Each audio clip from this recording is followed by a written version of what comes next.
We wasn't very good versus the run. And that's one of the points that we'll make this spring, stopping the run and doing a better job of doing that. And that's just go to just doing your job, keeping your head in your gap, taking proper angles, tracking the ball the right way. And that's one of the big focal points of the spring. It's just doing it right all the time. I mean, you can look at the same guy and he do it right 5 times and do it wrong 3 times, and the 3 runs come out there for 80 yards.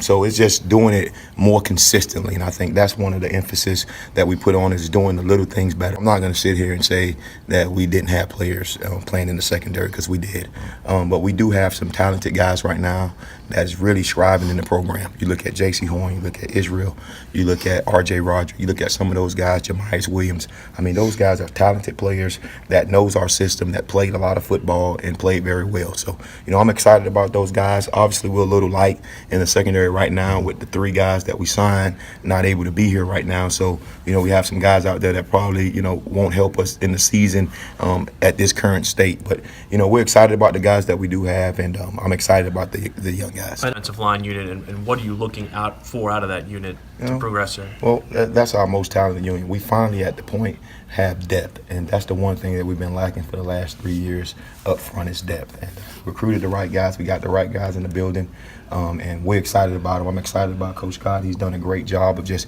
bringing some of his thinking to our room, and sometimes just need some fresh ideas, and he was able to give us some of those things as far as the run game, as far as some different things that we can do to help the program. But then another leader, T.J. Brunson, not out there with you during spring. What's the pros and cons of it? Well, obviously what it does, it gives guys like Ernest Jones a chance to go out there and rep with the ones and communicate, which he's doing a really good job. He's been all off season in the 4th quarter program, and today he was communicating. I heard him a bunch out there, so I'm excited about Ernest, and it just gives him a chance to get better.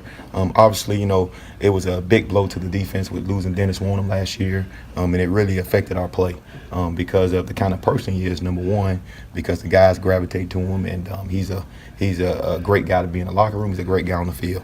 So it's nice to have him back out there and moving around and doing all the things that I'm used to seeing him do.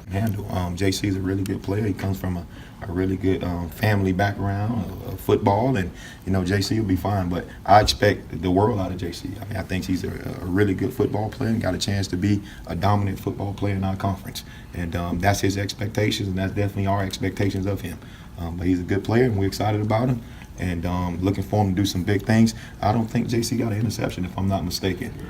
So that's not good. So he need to get the ball to some people.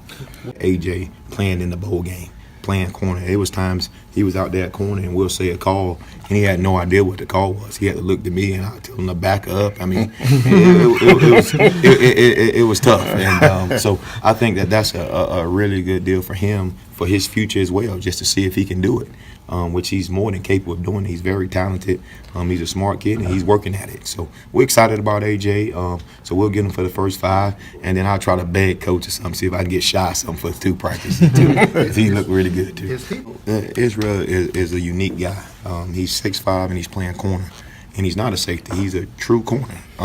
He can move his feet good. I think the one thing about Israel that people don't know and probably can't know is his work ethic. I mean, he's a great human. I mean, this guy does everything right. He's always in the building. Since I've been here, I've never seen him on a list. He never missed one thing. He's always done right. And it shows on the field because he always do right on the field. He knows what to do. He's very intelligent. And the one thing about him and JC, they're best friends and they push each other. So, JC is an ultimate talented guy. He really is. And Israel is right there working to try to beat him in everything he do. So they push each other. And so I'm excited about that, man. And I'm excited to have those guys with that kind of length out on the edges. And we got a chance to be really good doing that way. I'm not saying All-American. Listen, you ever seen that guy that played for the Eagles, number 91, Fletcher Cox? Mm-hmm. Yeah, probably something like that guy. All right, that'll be my ideal scenario. Just disrupt everything, and Aaron Donald and them kind of guys, which he has the capability to do one day. Obviously, he's a freshman, guys, and he's a long way from doing that right now. He's learning the plays. He don't even know what we're doing right now, so he's just running around like a chicken with his head cut off. But ideal player I want him to be. I want him to be really good and be the best in our conference, and have a chance to help us up front.